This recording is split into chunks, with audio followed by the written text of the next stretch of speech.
documentaries. Welcome to the Pulse of St. Louis. I'm Shirley Washington. Tonight, we take a closer look at a summer institute on the Holocaust for high school and middle school teachers.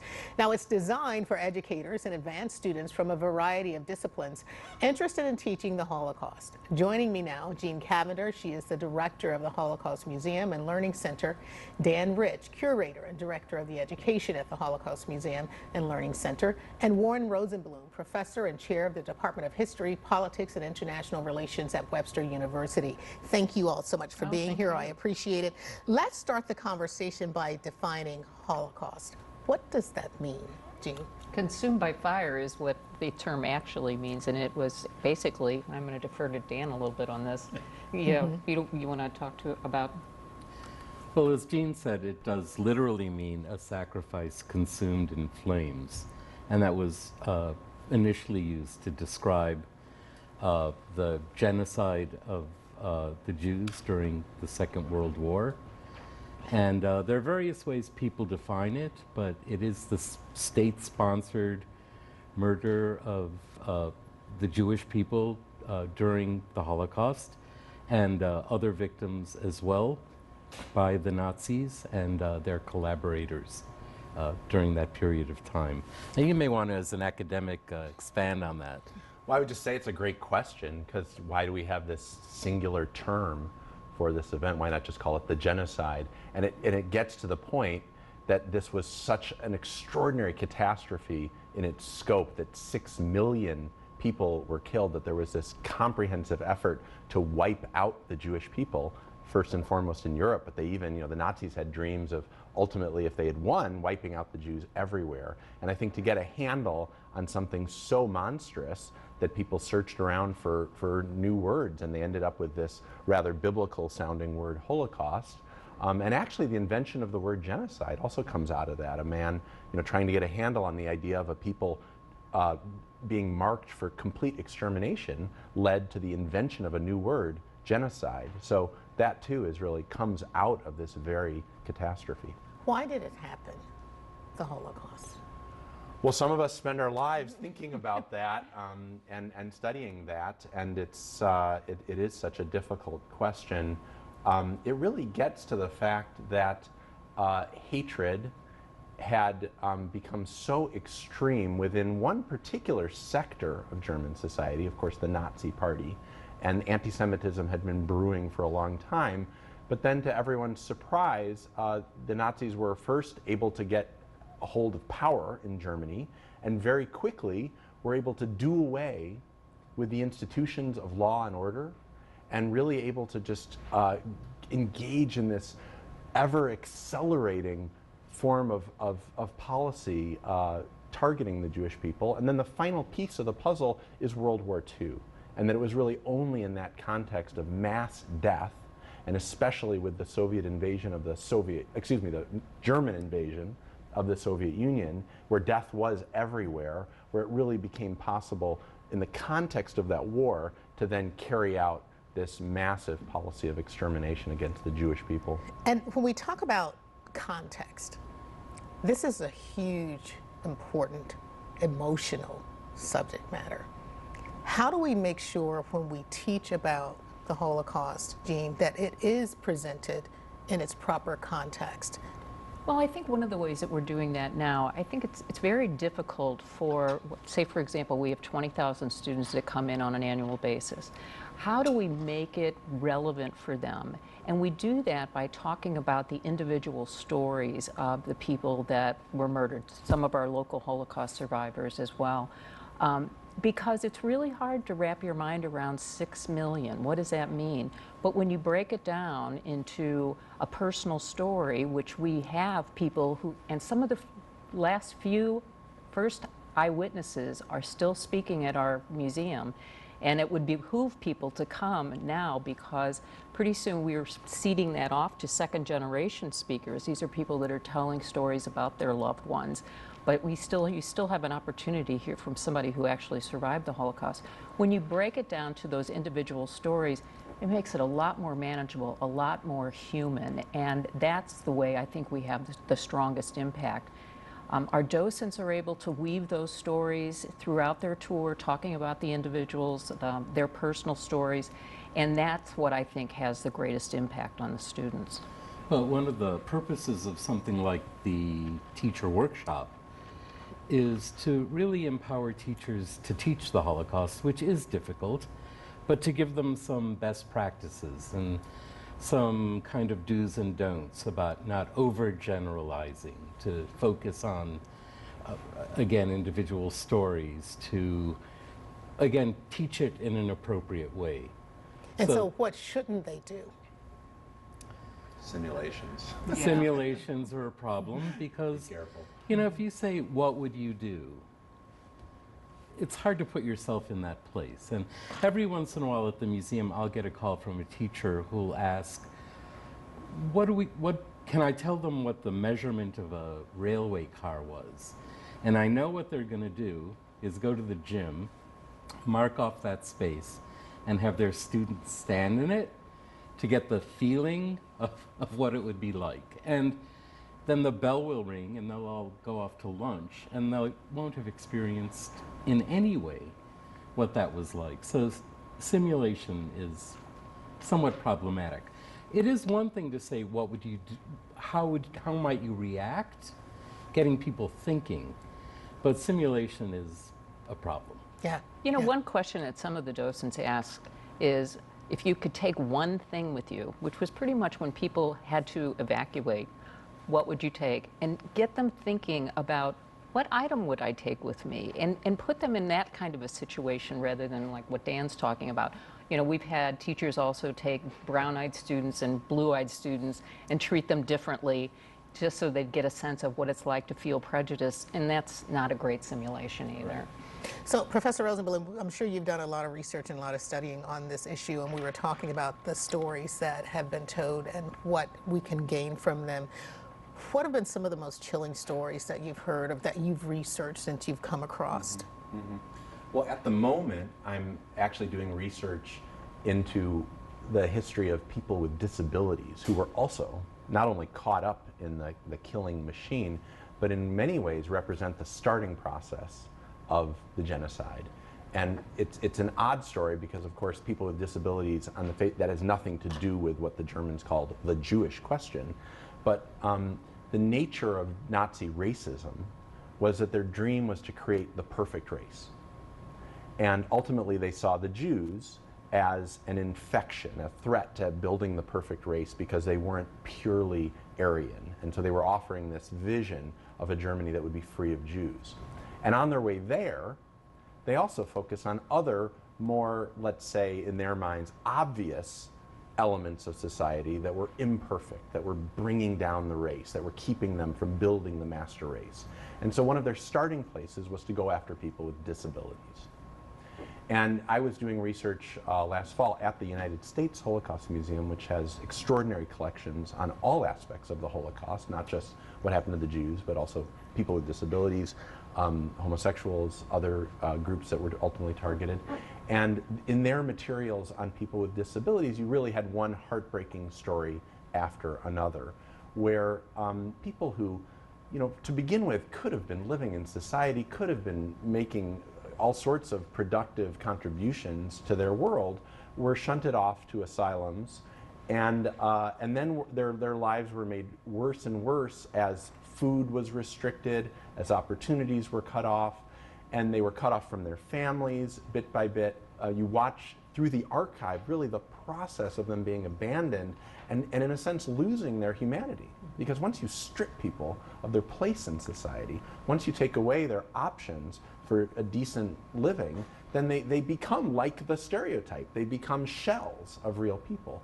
And so you watch that unfold in regard to people with disabilities, and then you can see it's like a train wreck before your eyes that they're headed towards ultimately being targeted for extermination, because eventually these infamous gray buses came and picked up people with disabilities and took them to killing centers. The Nazis perfected the system in regard to killing people with disabilities, and then they took that whole operation during World War II and carried it to Eastern Europe and set up killing centers there for the Jews. And it was literally the same process. It was gas chambers disguised as showers. It was crematoria beyond the gas chambers. And that in many ways is the most heartbreaking thing for me, just because I'm so wrapped up in it. And you get to know these people, you know, you watch them. I mean, there's one man, I watched him as a young man through the archive record. He was a bit of a cheeky personality. He actually ran away from his asylum, went off without any permission, and went to a photo studio. This is in 1920s when that was the way you got your portrait taken. And he sat for a portrait. And he told the cameraman in the photo studio that, oh, the asylum will pay for this. And then, which wasn't true at all. And got lots of beautiful photos taken of himself, kind of, you know, dressed up in nice clothes and everything.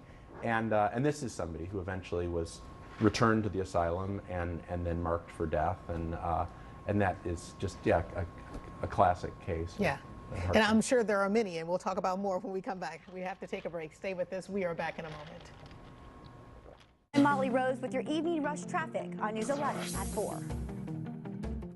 There are friends, neighbors, even our children, victims of the opioid abuse epidemic in Missouri, claiming lives, costing billions. Attorney General Josh Hawley is fighting for solutions, taking on opioid manufacturers in court, and leading a coalition of state attorneys general demanding legislation to crack down on illicit opioid sales. To protect your family, urge Josh Hawley to keep up the fight so opioid manufacturers do what's right. Help end the opioid abuse epidemic. It felt great, not having hepatitis C. It's like a load off my shoulders. I was just excited for it to be over. Harvoni is a revolutionary treatment for the most common type of chronic hepatitis C. It's been prescribed to more than 250,000 people and is proven to cure up to 99% of patients who've had no prior treatment, with 12 weeks.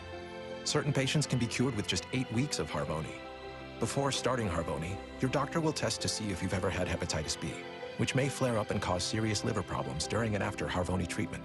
Tell your doctor if you've ever had hepatitis B, a liver transplant, other liver or kidney problems, HIV, or any other medical conditions, and about all the medicines you take, including herbal supplements. Taking amiodarone with Harvoni can cause a serious slowing of your heart rate. Common side effects of Harvoni include tiredness, headache, and weakness. Ready to let go of Hep C? Ask your Hep C specialist about Harvoni. You can sweep it, you can scrub it, you can toss out the dirty governor, but you won't clean up Jefferson City with Josh Hawley around. After taking 50 grand, Hawley dragged his feet on investigating Greitens. Now Hawley's running from another dirty scandal, refusing to investigate an allegedly illegal pay-to-play scheme involving a donor who gave Hawley's campaign nearly $3 million. Josh Hawley, another politician we can't trust. SMP is responsible for the content of this advertising. Welcome back to the Pulse of St. Louis. Tonight we are talking about the Summer Institute that focuses on the Holocaust, which is being held at Webster University starting tomorrow. And Dr. Rosenblum, you were so eloquently expressing some of the stories that you've researched and how they've touched you. Dan, do you feel the same way when you see the exhibits at the museum? I would, and not only the exhibits, but our survivor speakers. When you think you've heard every story, you hear a new one about what it took to be hidden, life in the camps, people seeing their families led away to murder or killed before their eyes. It's one of the reasons during the workshop we will hear a survivor share her testimony of how she survived. She left Paris for the countryside and was hidden by nuns throughout the Holocaust period. And the educators will also hear from the child of a survivor who tells her mother's story of surviving Auschwitz and death marches and her experience. And then actually they're going to hear from the grandchild of survivors who'll tell the story of her grandparents and their incredible, powerful story. So that voice, whether it's the survivor himself or herself, or as we're now hearing more from the children or grandchildren, is really sort of the center, the sort of centerpiece and the soul of what we do. Yeah, and I was just thinking about what Warren was saying. It's really remarkable. The people who survived the Holocaust suffered the most indignant kinds of situations that they could, yet they came back, and some of them came to this community and ended up being very, very successful people. And it's just amazing, and I will say this about all the survivors that we have in our, there's a tenacity and a tenaciousness that they have that is really remarkable and incredible as human beings. And so, I mean, they have seen it all and they've been through it all. They've lost it all, and they are just a real inspiration to be a part, to be working with them. Where do you think they get that drive and that determination? Because you think about all that they've gone through. And some people can't get beyond that, and that's totally understandable. I get that. That's true. I get that. That's true. But then there are those who say, you know what, that happened to me. That's not who I am. It's a part of who I am, but it's not who I am. Right. And then they move forward, and like you said, they go on and they do these incredible things. Yeah, and I think that that's an important piece to understand, because there are people that went through that experience and can never talk about it. We had a survivor who would occasionally tell her story and then go to bed and was sick for, you know, a good two or 3 weeks. But then there are those that we have that really feel like it is their duty to tell the story and to carry the mantle and to move forward and memorialize the people that are not here. And, you know, we do that every year with our Yom HaShoah commemoration. It's a big commemoration that we do, and we honor those who are still with us and memorialize those who are not. The survivors often were silent for 30 years, 60 years, wouldn't tell their family, didn't want a dark cloud over their family. Once they started, they realized the value of sharing their experiences, and then now they do share their experiences and their stories. Professor Rosenblum, why is that important? Why is it significant to document these stories, and especially when you can get the story from a survivor? Right. Yeah. Well, listening to them, I'm just reminded of how much initially after World War II there was this shame around being a survivor. You know, being a victim was something shameful in itself. Like, why didn't you fight back? You know, what right, was as if you wrong made with it happen. Right, Yeah. exactly. And nobody wanted to be that person that you're walking around town and people are pointing at saying, you know, there goes the victim. Right. And so part of it has been changing the culture. And I think people like Jean and Dan and their work at the Holocaust Museum have done so much to actually change that feeling and to make it so that there is nothing shameful, and to realize that people who've gone through this, you know, in a sense are a resource to humanity, how we can learn from them and how they've overcome this. So that's a big part of it. I also think that we need to be constantly reminded about the dangers of racism, stereotyping, prejudice, and how they can just grow. You know, that it's not, it's very hard to contain hatred. Hatred just is like a virus that just, once it's there and it's allowed to spread, it spreads wildly. And nobody dreamed that Germany would be capable of causing the kind of destruction that they did, you know, prior to the Nazis or even during the Third Reich. There's a lot of people who lived through the Third Reich and at the end still didn't believe it, you know? So I think to realize what can happen as a result of this kind of racism is so important, and that's a lesson that just is always going to be relevant. Sadly, you know, it continues to be really crucial, and that we have to be vigilant, that we have to support our institutions of the rule of law and realize how lucky we are to have a functioning democracy and to support democratic institutions. I think it, you know, sadly, it just seems to become more relevant every year.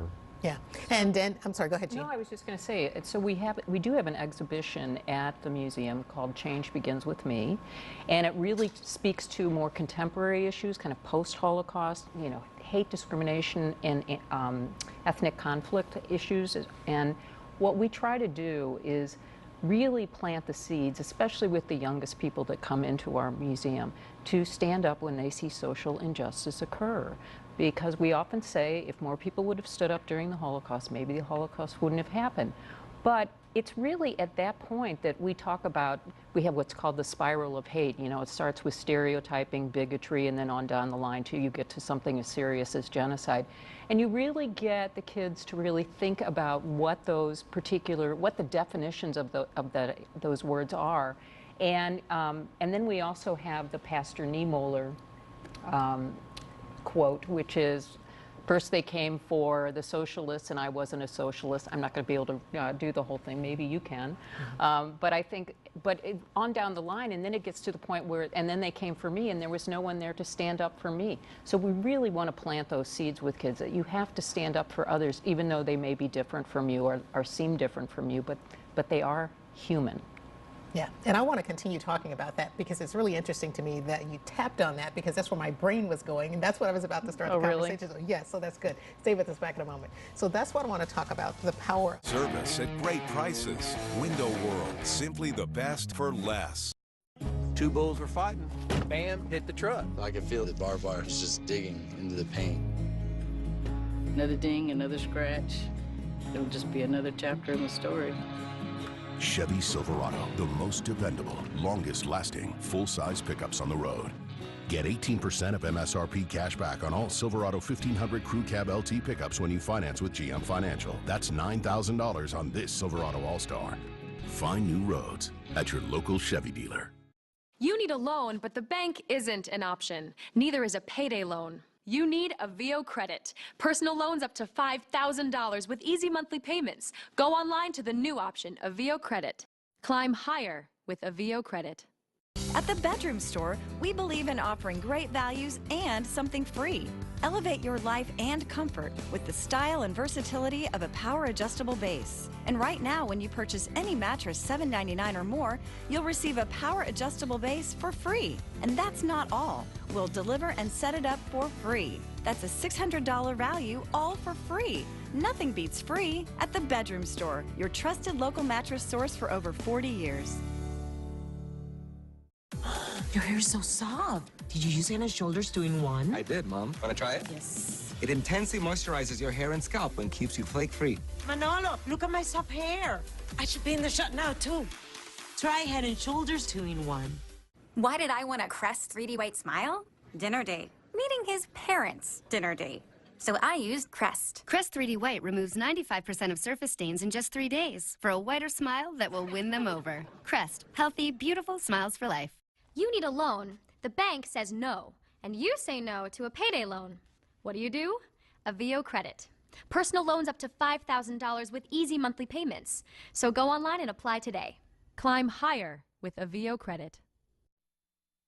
Welcome back to the Pulse of St. Louis. Tonight we are talking about the Holocaust and the Summer Institute, which is being held at Webster University, and it starts tomorrow. And Jean, before we went to break, we were talking about teaching young children so that they know that they are powerful and that they should not be intimidated by those who are powerful, making them think that they are powerless because they are not. But we have to give them the right tools so that they can stand up when they see something that's not right. How do you do that with middle school students, especially as we're talking about the Holocaust? Well, we are, we're just one part of what probably needs to happen. I think, again, I refer to planting seeds, with the discussions that we have during a tour or something like that. That's an important piece. But they're going to need booster shots from all different things. So, we can do something at the Holocaust Museum, but then how does their school react to things like bullying? Is there, is there a policy against bullying, which is, as you know, a big issue. And we talk about that as well. We have that up on our Change Begins With Me board. We have stories about anti-Semitism, bullying, not that we're comparing them, but, bullying, the Holocaust started with bullying.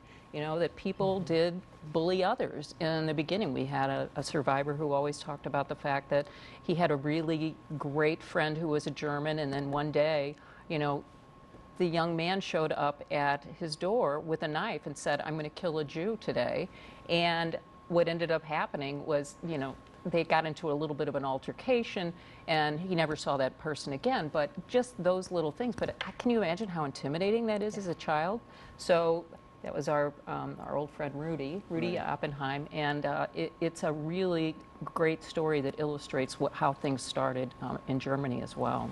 Or even less. One of our survivors talked about when all of her friends stopped playing with her, or she was the pariah, during recess, and teachers started to turn against her. So it did start in those small ways, certainly in Germany.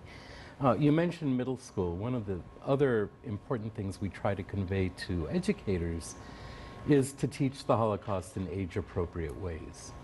So the way something as horrific as this is going to be expressed and conveyed to middle school as opposed to high school, college, and adults, takes a lot of thought. You don't want to bombard a younger person with such darkness before they have the ability to cope with it.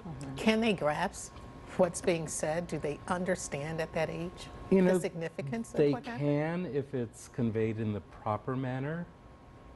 It really depends on the teacher, I Right. think. Yeah, Right. and how dedicated that teacher is to teaching and kind of knows creating their context Yeah. and knowing the Yeah.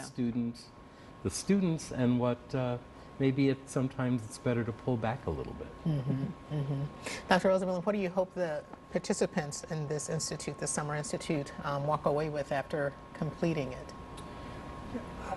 I hope that they, as you kind of where you started, Shirley, with your point about not reducing it to an emotional matter and a catharsis, not just, oh, let's all get worked up about the tragedy and shed tears. I mean, that's not what this is about. This is about understanding. And while we can never exactly understand, there's no single explanation for why this happened, but that doesn't mean we don't have a responsibility to understand as much of it as we can in terms of causes, in terms of how this generated over time, in terms of the role of prejudice and the role of the destruction of a legal system, the role of the war. All of these factors of causality really need to find their way into the classroom. And I've watched, you asked about middle schoolers I think clearly we have to be concerned about not overloading them with a story that's so incredibly upsetting, but at the same time, I've worked with middle schoolers as well, and I've been really impressed at how they're able to tangle with the difficult historical questions about what exactly is motivating people, what gets them drawn into the crowd, and how they behave worse when they're part of a crowd, and how they become possibly just a bystander, but also in a sense a perpetrator by virtue of being part of a mass movement. And I think kids really need to know about the importance of stopping, thinking for themselves, being ready to stand up and say that the majority is not always right, just because everybody's acting this way, just because everyone is engaging in stereotyping or demonizing of one population or one group, that stop and think is really your moral responsibility. And I think middle school is just the place to start having those conversations. I've watched middle schoolers of various different levels, people some that already knew a lot of history, some that walked in knowing nothing, and I've been amazed at how much they can tangle with these important historical questions of the Holocaust and not get distracted by just the sheer emotional weight of it. Yeah. So Dan, how much is going to be covered? I mean, first of all, when is the Summer Institute? I know it starts tomorrow, Sunday. It does, and it will go through midday on Wednesday. Right. I mentioned they will hear the voice of the survivor, the children and grandchildren of survivors. Sort of makes the point of why this is so important. They'll hear about why the Jews, they'll hear about collaborators, they'll hear about resistance, how Jews fought back.